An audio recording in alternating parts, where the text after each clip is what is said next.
स्वीकृत नगरसेवक पद अंधारात, ॲडव्होकेट मयूर बैसाणे यांची उच्च न्यायालयासह खंडपीठात धाव.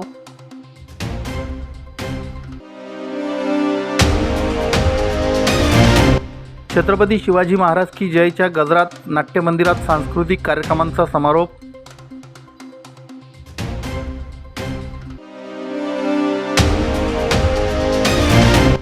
शिवजयंतीनिमित्त चौधरी दाम्पत्याच्या वतीने 61 दाम्पत्यांना शिवमूर्तींचं पूजन करून वाटप.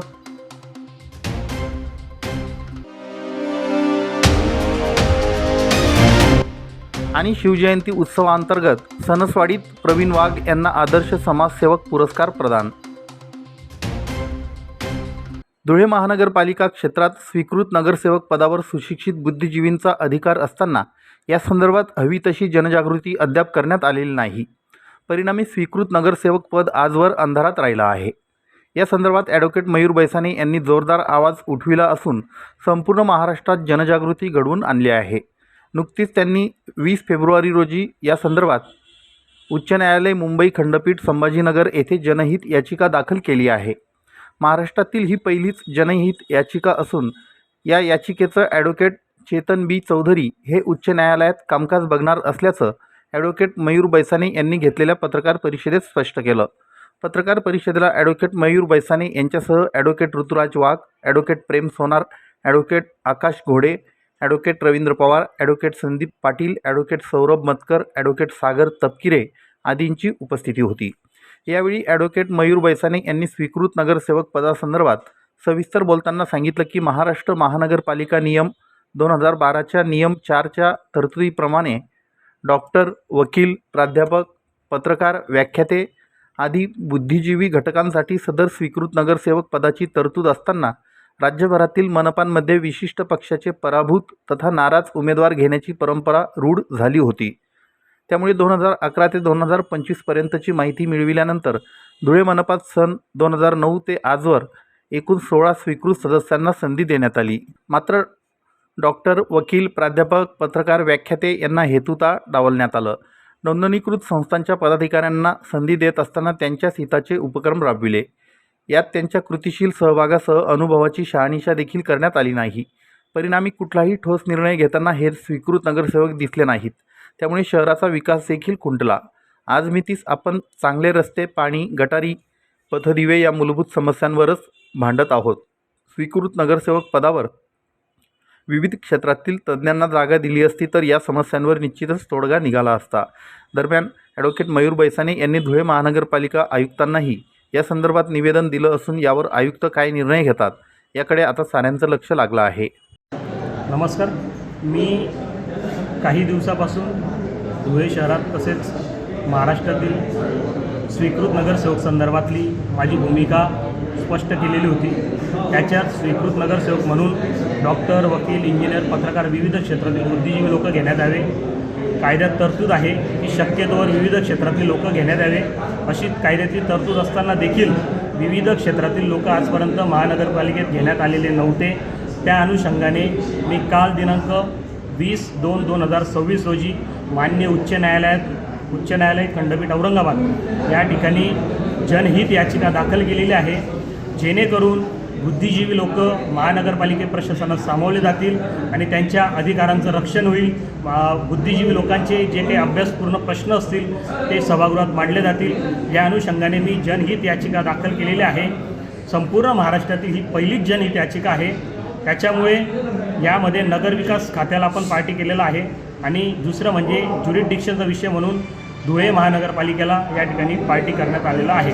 सगळ्यात महत्त्वाचं म्हणजे धुळे महानगरपालिकेमध्ये जेव्हा मी माहिती अधिकारात माहिती घेतली, त्या माहिती अधिकाराच्या कायद्याच्या जी माहिती मागवली यात मला काही अशा गोष्टी लक्षात आल्या की कायद्यातली फक्त एकाच तरतूद लोक आजपर्यंत घेण्यात आलेली होती, परंतु विविध क्षेत्रातील लोक आजपर्यंत घेण्यात आलेली नाही.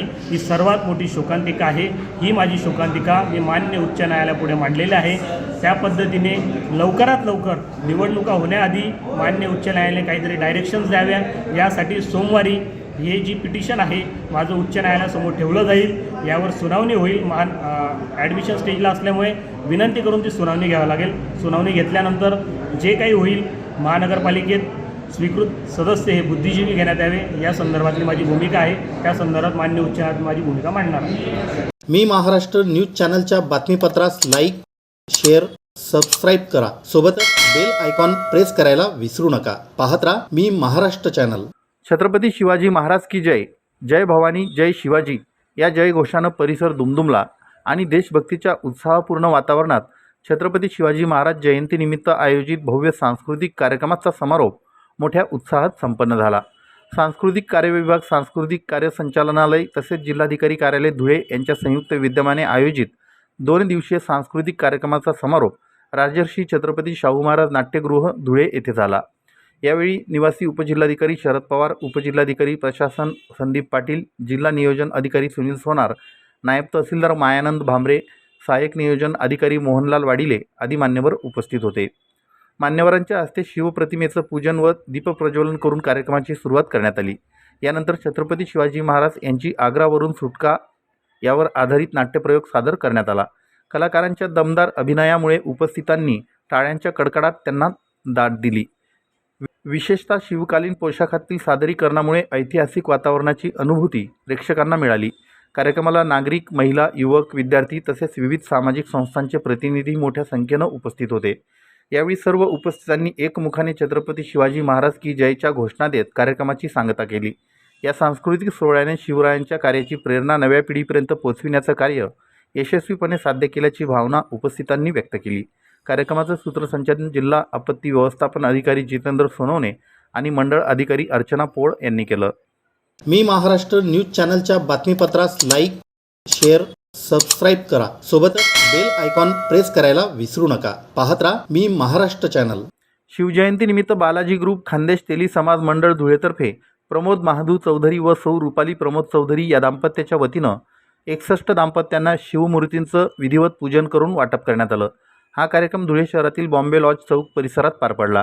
कार्यक्रमाला सौ अल्पा अनुप अग्रवाल, माजी महापौर जयश्री अहिरराव, प्रतिभा चौधरी, इलाल माळी, कैलास चौधरी आदी मान्यवर प्रमुख अतिथी म्हणून उपस्थित होते.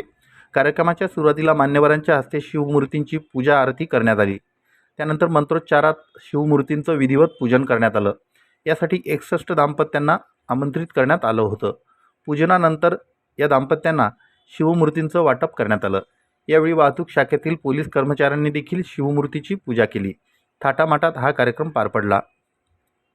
या ठिकाणी साजरी केली जाते. बालाजी ग्रुप यांच्या वतीने प्रमोद भाऊ चौधरी आणि रुपालीताई चौधरी हे दरवर्षी या ठिकाणी भंडारा आयोजन करतात. त्यांचं 13वं वर्ष. मागच्या वर्षापासून त्यांनी शिवमूर्तींचा अभिषेक सुरू केला. मागच्या वर्षी 21 जोडप्यांचा शिवमूर्ती अभिषेक झाला. यावर्षी 61 जोडप्यांचा संकल्प करून 61 जोडप्यांच्या हस्ते शिवमूर्तीचा अभिषेक त्यांनी करून प्रत्येक जोडप्याला शिवमूर्ती सप्रेम भेट दिली. खानदेश तेली समाज मंडळ आणि बालाजी ग्रुप यांच्या वतीने प्रमोद भाऊ महादू चौधरी आणि सौ रुपालीताई प्रमोद चौधरी या दाम्पत्याने या नियोजनबद्ध असा कार्यक्रमाचं आयोजन केलेलं होतं. या कार्यक्रमासाठी महापौर मायाताई परदेशी, आमदार श्री अनुप भैया अग्रवाल यांच्या पत्नी अल्पाबाबी अग्रवाल, माजी महापौर प्रतिभाताई चौधरी, जयश्रीताई अहिरराव, शिवसेनेचे नेते हिलाल अण्णा माळी, खानदेश तेली समाज मंडळाचे अध्यक्ष कैलास भाऊ चौधरी यांच्यासह अनेक मान्यवर या ठिकाणी उपस्थित होते. त्याचप्रमाणे विभागाचे पोलीस निरीक्षक साहेब यांनी उपस्थित होते. या सर्वांचं मी बालाजी आणि खानदेश तेली समाजाच्या वतीने या ठिकाणी अनेक सरांनीच्या पर आपले मन व्यक्त करून कामाची शोभा सर्ववर उपस्थित पदारी आणि जिल्ह्यासाठी बसलेले होते. या सर्वांचं खानदेश तेली समाज मंडळ, बालाजी ग्रुप, प्रमोद भाऊ चौधरी आणि रुपालीताई चौधरी यांच्या वतीने आभार व्यक्त करतो. मी महाराष्ट्र न्यूज चॅनलच्या बातमीपत्रास लाईक, शेअर, सबस्क्राईब करा. सोबतच बेल आयकॉन प्रेस करायला विसरू नका. पाहत राहा मी महाराष्ट्र चॅनल. शिवजयंती उत्सव 2026चं औचित्य साधून मुस्लिम मावळा शिवरायांचा या सामाजिक संघटनेच्या वतीने सन्मान, कर्तृत्वाचा अभिमान महाराष्ट्राचा हा भव्य पुरस्कार वितरण सोहळा सणसवाडीत उत्साहात पार पडला. या कार्यक्रमात धुळे जिल्ह्यातील गोंदूर येथील कल्पवृक्ष बहुउद्देशीय सेवाभावी संस्थेचे संस्थापक अध्यक्ष आणि पत्रकार प्रवीण दाजमल वाघ यांना त्यांच्या उल्लेखनीय सामाजिक कार्याबद्दल आदर्श समाजसेवक पुरस्कार 2026 देऊन गौरविण्यात आलं. मानस वृद्धाश्रम येथे हा सोहळा संपन्न झाला. समाजातील वंचित घटकांसाठी सातत्याने कार्यरत असणाऱ्या प्रवीण वाघ यांना मान्यवरांच्या हस्ते स्मृतिचिन्ह आणि प्रमाणपत्र देऊन सन्मानित करण्यात आलं. केवळ पुरस्कार सोहळाच नव्हे तर या निमित्ताने मोठ्या प्रमाणावर समाजोपयोगी उपक्रम राबविण्यात आले. मानस वृद्धाश्रम व मानस आश्रय या संस्थेमध्ये वृद्ध आणि गरजूंना अन्नदान, मिठाई व फळांचं वाटप करण्यात आलं. कैलासवासी रितेश बबलू बजाबा हरगुडे यांच्या स्मरणार्थ श्री अतुल साठे यांच्या वतीने गरजवंतांना ब्लँकेटचं वाटप करण्यात आलं. पुरस्कार स्वीकारताना प्रवीण दाजमल वाघ यांच्यासोबत कल्पवृक्ष बहुउद्देशीय सेवाभावी संस्थेचे पदाधिकारी आणि सदस्य उपस्थित होते. यामध्ये प्रामुख्याने कोमलदास वासनिक, अमोल भडांगे, रावसाहेब वाघ, राजेंद्र आमले, मच्छिंद्र आमले यांच्यासह संस्थेचे पदाधिकारी आणि सदस्यांनी उपस्थित राहून कार्यक्रमाची शोभा वाढविली. या सोहळ्याचं अध्यक्षपद अभ्यासू नेते सतीश दरेकर यांनी भूषविलं. उद्घाटन शिरूरचे पोलीस निरीक्षक दीपरतन गायकवाड यांच्या हस्ते झालं. प्रमुख व्याख्याते म्हणून राष्ट्रीय मानवाधिकारचे महाराष्ट्र राज्य कार्याध्यक्ष निलेश धुमाळ पाटील हे उपस्थित होते. मानस वृद्धाश्रमाचे संस्थापक सुरेशराव जाधव आणि सौ मनीषाताई वानखेडे यांचे या कार्यक्रमाला विशेष सहकार्य लाभले. कार्यक्रमाचं आयोजन व नियोजन मुस्लिम मावळा शिवरायांचा या संघटनेचे संस्थापक अध्यक्ष पत्रकार रिजवान बागवान यांनी केलं होतं. याप्रसंगी परिसरातील विविध क्षेत्रातील मान्यवर, माजी सरपंच, पत्रकार आणि सामाजिक कार्यकर्ते उपस्थित होते. प्रवीण वाघ आणि त्यांच्या संपूर्ण टीमचं या यशाबद्दल सर्व स्तरातून अभिनंदन होत असून त्यांच्या कल्पवृक्ष सेवाभावी संस्थेच्या सामाजिक कार्याचा गौरव केला जात आहे. जे प्रतिष्ठित व्यक्ती आहेत त्यांची मदत त्यांना लाभ होत आहे आणि मला माहीत नाही मी पात्र आहे का नाही, पण हा जो मला पुरस्कार मिळाला आहे त्याबद्दल मी संघटनेचे खूप मनापासून हार्दिक आभार व्यक्त करतो. आणि हा कार्यक्रम तुमचा इथून पुढे चालू राहावा. आपल्या सगळ्यांची मी माफी मागून मी रजा घेण्यासाठी इथं आलेलो आहे. त्यांचं मी भाषण ऐकेल आणि मग मी आपली रजा घेतो. पुन्हा एकदा आपणा सर्वांनी जो मला सन्मान दिलेला आहे त्याचे आभार व्यक्त करतो आणि शिवजयंतीच्या आपणा सर्वांना खूप खूप शुभेच्छा देतो. धन्यवाद. थँक्यू. शिवाजी महाराजांच्या काळातही होता आणि आताच्या संविधानाच्या काळातही मला जिवंत आहे. जेव्हा शिवाजी महाराजांनी 18 पगड जाती 12 बरोबरदार एकत्र करून स्वराज्याची निर्मिती केली, तसेच आपले बाबासाहेबांनी आताच्या काळात संविधानाच्या लेखणीच्या स्वरूपात जी घटना दिलेली आहे बाबासाहेबांनी, त्या माध्यमातून सर्व मावळे एकत्र करून परत आपल्याला शिवाजी महाराजांचं जर स्वराज्य आणायचं असेल तर आपल्याला भगवान साहेबांना साथ द्यावा लागेल. त्यांच्या कार्याला सर्वांनी सहकार्य करणं हे अपेक्षित आहे की त्यांनी जे आज सन्मान सोहळा आयोजित केला आहे वृद्धाश्रमामध्ये, की बाकी ठिकाणी आपण बघतो की खूप मोठे मोठे कार्यक्रम घडवले गेले महाराजांच्या जयंतीनिमित्त. तो जो पैसा आहे तो समाजाच्या उपयोगी येत नाही. तो एखाद्या बँडवाल्याच्या उपयोगी पडतोय, एखाद्या जिथं स्टेज बांधलं जातंय, मंडप बांधला जातोय तिथं उपयोगी पडतोय. पण आपला जो आज इथं भगवान साहेबांनी जो कार्यक्रम आयोजित केलाय तो फक्त गरीब माता भगिनींसाठी हा उपयोगी पडणारा पैसा. आणि हा पैसा खऱ्या अर्थाने आज जर शिवाजी महाराजांची जी जयंती साजरी केली ती जयंतीला लागू पडतोय. म्हणून मी भगवान साहेबांचे आभार व्यक्त करतो आणि सांगतो जय हिंद, जय भारत, जय संविधान. मी महाराष्ट्र न्यूज चॅनलच्या बातमीपत्रास लाईक, शेअर, सबस्क्राईब करा. सोबतच बेल आयकॉन प्रेस करायला विसरू नका. पाहत राहा मी महाराष्ट्र चॅनल.